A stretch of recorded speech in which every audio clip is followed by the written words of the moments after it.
This is the Bob and Tom Show from the Napa Auto Parts Studios. Ace Cosby's right over there. That's Chick McGee. He's back in his seat at the Nutrichomps sports desk. For now. Christy Lee's at the Navy Federal Credit Union news desk. Comedian Shane Mauss on his way to the Brewporium in Cincinnati. Taft's Brewporium coming up this Saturday. And Jess Hooker is drilling deep over there into the topic of weird laws. Let's get back to Shane for just a second. Josh Arnold's here also. You owe me $40. Every time he forgets, $40. You forgot the tattoo? It's amazing how many times he forgets. He simply just forgets. Since you denied getting you don't want the tattoo, I offered to get you for free. I saw the most recent bad tattoo that I saw was I saw this guy who had a neck tattoo that said, it is just like some scrawny, innocent-looking guy, and it just said "destroy" in large letters. And this was, mind you, this was in a soaking pool that we were at. I think you might have lost your edge a little bit, buddy. Yeah. But yeah, never had a tattoo. Yeah, the hot tub. Well, now we have the heavily tattooed Jess and the heavily tattooed Chick McGee. Hi. Across the way. But now last time we spoke, Shane, you were, as I recall, living in Portland, Oregon. Yeah. With a beautiful young woman. And how's that going? That is, we just broke up recently, which is fine. It's I guess I'm a.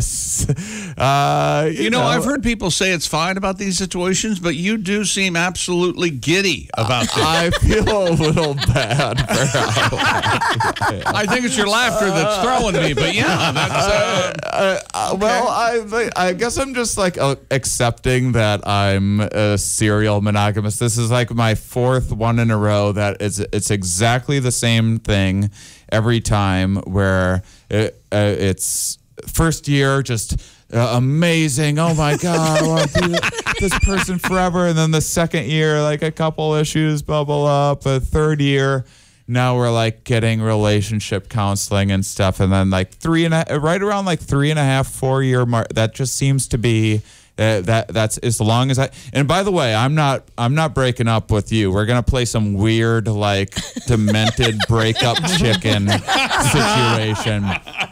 And you want to go to counseling? Yeah, let's go to counseling. I want to hear about the 5 love languages and.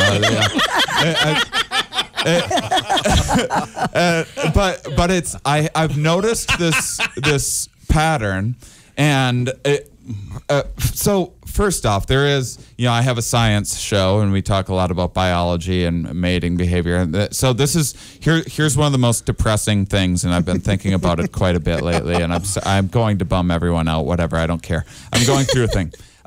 There's this mate rejection hypothesis, and the idea is there's this one species of bird. A lot of birds pair bond and they're fairly monogamous, but there's this one species of bird that's 100% monogamous. They never fool around or anything, except when and most other birds do. But the only time they break up is after a mating season. If no eggs came out, right.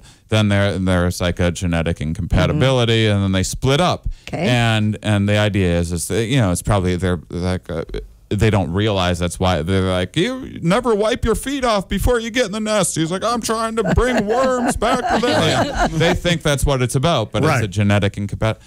And they think that it's because of modern birth control. We never evolved in an environment like this. You're banging away, and then nothing's coming out, and there's something triggering in our minds. It's going oh, why isn't this working out?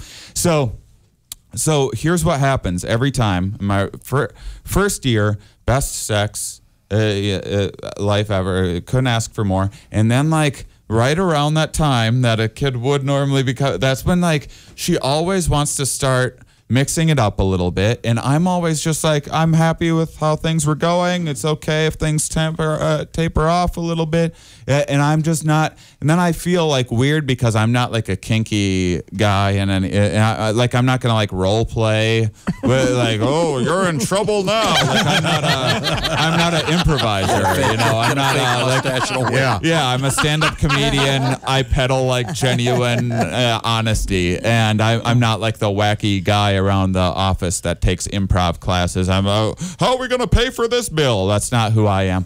And like I'll try. Like if you absolutely you just need to be choked. Like I'm not your therapist, but you know what? I'll try. I'm not gonna do a very convincing job. You're never gonna think you're actually in danger. I just don't have that vibe. Yeah. Sure. And I'm with you there. But I do one. So I came up with this idea because it's always everything's fail. Even like the lingerie thing. Like it's always like it's one thing if I'm first seeing a girl, she's sending me pictures of lingerie. Like oh that's exciting. But like you know once we've already like known each other in the biblicals. Now it's just like, what am I looking at a Sears catalog when I'm 10 here? Like, I don't,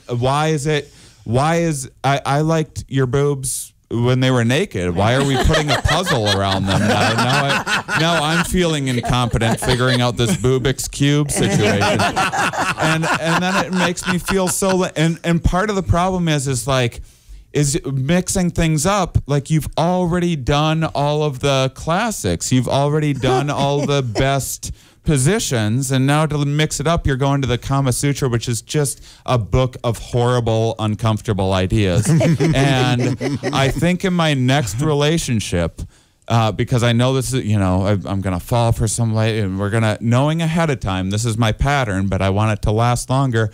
I'm going to start with the bad position. That's how you start. Yes. You do the uncomfortable stuff where someone's upside down for some reason because you saw it in a porn and thought this is a good idea.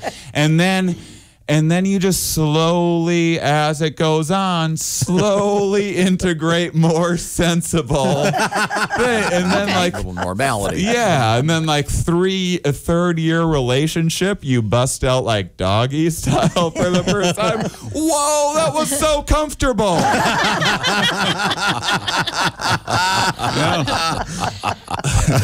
Comedian Shane Mauss is our guest. Now, who broke up? How did this? She broke up with me officially. Are they breaking up because you're not giving them a baby? I think so. I don't want a kid, and it always makes you know, for a thing. And with the family, gives me a hard time too. Oh, don't you want a little Shane around? Wouldn't that be great? No, you know, I was a nightmare, but I don't want a little nightmare like me. I got to worry about driving through crime scenes and whatnot. No, thank you. Little Shane. Why would I name my child after my penis? That's just a weird thing. Little Shane to do. I see. Thank you very much. Let's see now. Let's zip that way over to the Navy Federal Credit Union news desk with Christy Lee. This kind of segues right into what he's talking about a bit. A labor arbitrator in Nova Scotia has ruled that a Canadian company is justified in firing an employee for masturbating in a bathroom stall at work. Oh, boy. The arbitrator. Whoa. Wait a minute. That's against the law? Well, according to the nationalpost.com, the arbitrator concluded that the employer, an aerospace firm operating hangars at the Halifax airport, had just cause to terminate the employee because colleagues could hear what he was doing, and it caused embarrassment and distress. There's a problem. Oh, yeah. I think that's inappropriate for the workplace. The employee had also been warned about the behavior 2 years earlier. I've asked this many times. When did we turn the corner from hiding this to, I don't care if I get caught, and I hope everybody knows I'm doing it? It's probably the appeal to this guy. Yeah. That's part of the... Yes. It's his fetish, the turn on. Yeah. Well, do you think the bathroom stall has anything to do with it? Oh, that's so gross. You think there are put your odors he enjoys? Put your feet up the door. Take your sticky time card and punch out, mister. I'm with the arbitrator on this. You should be fired. I do have this one thing I'm into. It's this. I have this one move. Careful. It's called the reality. I'm not sure we can discuss this. Maybe we'll... Okay. I cleared it ahead of time. Oh, you did? Okay. Yeah. It's where right before I complete, I try really hard not to complete, and then I do anyway. The reality. Yeah. The reality. Yeah. And then after you finish the job application. I'm sorry. I'm sorry, Christy, back to you. A Nebraska man attempted to give police a false name while wearing his name tag. Lincoln police responding to a domestic found a man matching the description of the suspect, 26-year-old Markle Towner. The man told officers his name was D'Angelo Towns. The officer spotted a lanyard around the man's neck that said the man's name was Markle Towner. Officers arrested Markle on several charges, including resisting arrest, obstructing a government operation, and false reporting. I think I'd be given fake names, too, if my name were Markle. Markle. Those are great names. I mean, what was D'Angelo Towns and Markle Towner. D'Angelo Towns sounds like a linebacker for the Redskins. D'Angelo Towns, led the league in sacks 5 years in a row. And I'm sorry, what was the guy's legit name? Markle Towner. Markle? Markle. That's a cool name. No, it isn't. Didn't we talk for a little bit about us getting coveralls with our names tagged, our names on our chest? Oh, I'm all for it. Like a service station employee? Yeah. Like, I love those. I know you like uniforms. I know. Tom wants everybody to wear a name tag. I mean, it just makes life And that a much uniform. We're easier. the men from Texaco. So what uniform would a DJ wear? How would we distinguish ourselves from... We're not up there mixing the hits or whatever the hell it is. I mean, Well, I'm just saying, if everybody were to wear nice black denim shirt, Yeah. ball wear cap, a uniform, sunglasses. Sunglasses. Yeah, that sounds right. So, again, I thought those were both very, very nice names, frankly. they're Markle. interesting. All right. Yeah. But and D'Angelo Towns, is that what it was? Yeah, that's Yes. a cool sounding name. That's a great name. Way better than Markle. Yeah. Markle's also, it's probably a family name. Probably, I hate it. A last name. I hope it dies I don't with him. know. We hope he dies with it. No, I hope it dies with him. Okay. When D'Angelo Towns dies, there's no more D'Angelo Towns. No, that's D'Angelo's the Markle. cool name. Markle. Markle Towns. Markle. Construction workers in Colorado discovered dinosaur fossils in a Denver suburb. The Denver Museum of Nature and Science said it's exploring the construction site near a retirement community in Highlands Ranch, where a dinosaur's lower leg bone and several ribs were found. Fossil expert Natalie Toth told KDVR-TV We're on your side. the bones could be from a Torosaurus. That's not a real dinosaur. Torosaurus. Came with a lawnmower. A dinosaur similar to the Triceratops, but differentiated by 3 bones. Well, congratulations, by the way, to the guy that reported it. Now they'll all be unemployed for the next year while the archaeologists excavate the former construction site. Yep. Well, Wouldn't you think? Yeah, I I didn't assume think they about don't. that, yeah. They don't pour the foundation the day after finding T-Rex in there. No. The fossil's embedded in a 66 to 68 million year old rock layer. So they say. Torosaurus. You sound skeptical, Chick. Well, Chick, we know that Chick is skeptical of all of this. I've always been skeptical of the bones. I don't know how they know that this bone goes here. They've studied them. They're Get scientists. it? Well, they've it's- been wrong The before. Tyrannosaurus Rex is obviously put together wrong. We all know it. They found many of them. They all have the same Can't even central scratch his structure. nose. Of course, in Colorado, Can't do you- push-ups. No, he can't do anything. No. Those Flintstones lived in a suburb. Why wouldn't that? Yeah, sure. Remember?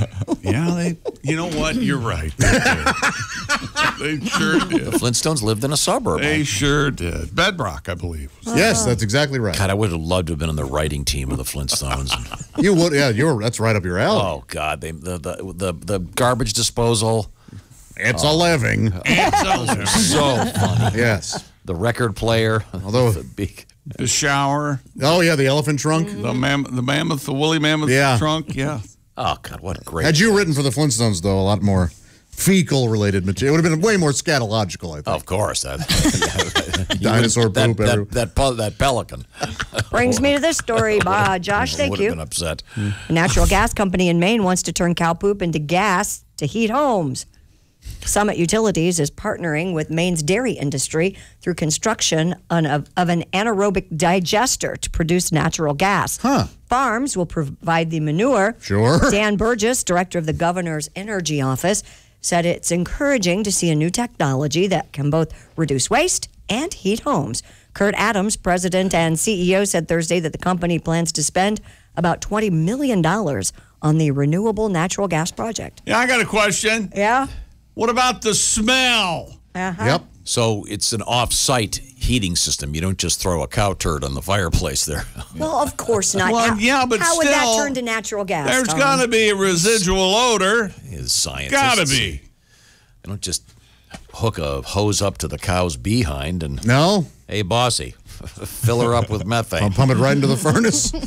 Wow. Yeesh. Yeah, that's how do they transport the manure to the factory, though? These big, probably trucks. That's a rough gig. Now, those guys, you're going to want to have The old honey wagon. Yeah. That's some rough work there. I hope they're paid very well.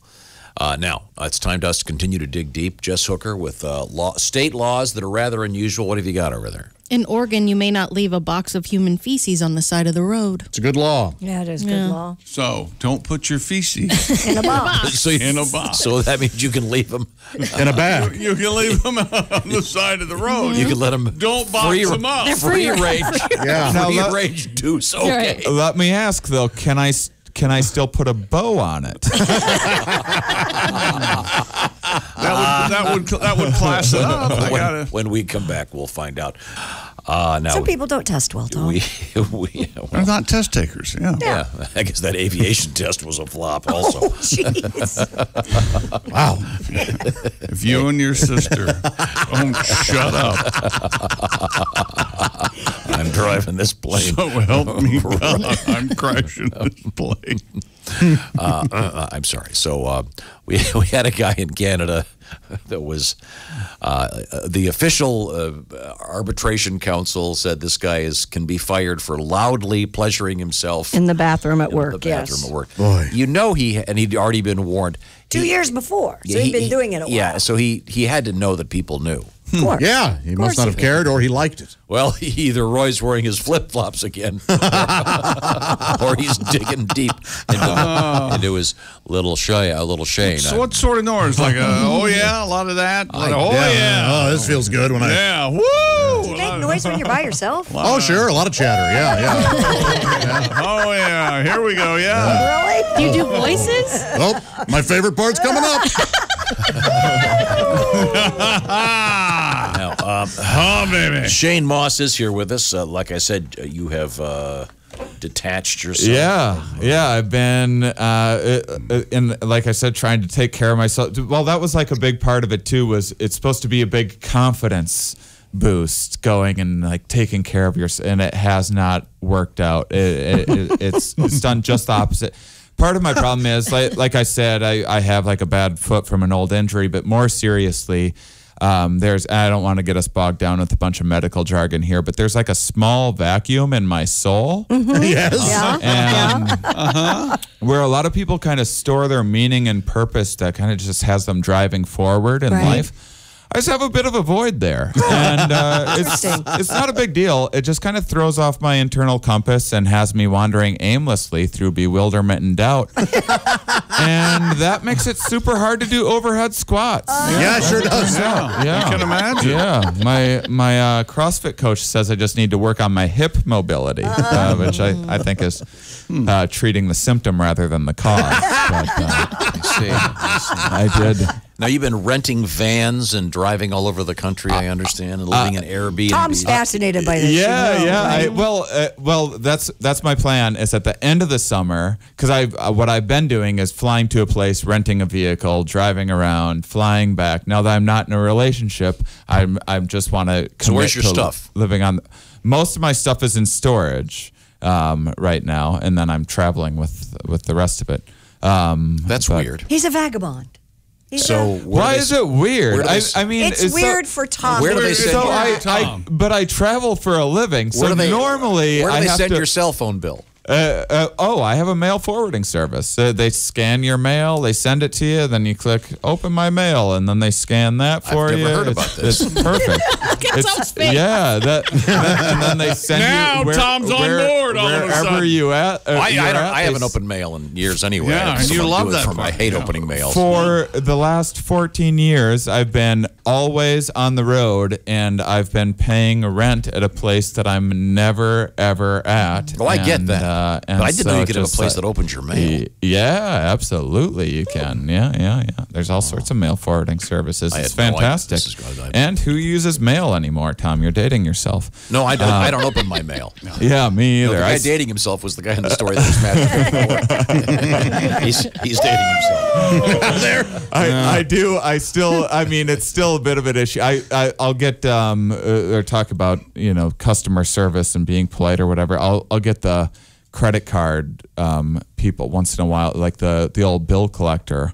Will get in touch with me. The trick that they use, because I usually screen their calls, but once in a while I'm like, unknown call, this might be Hollywood. and I'll pick it up and then it's show business. Hello. And then they're like, hey, Shane buddy, how you doing today? And I'm like doing the thing, like trying to pretend like, oh, maybe I'm supposed to have hey, Shaniac,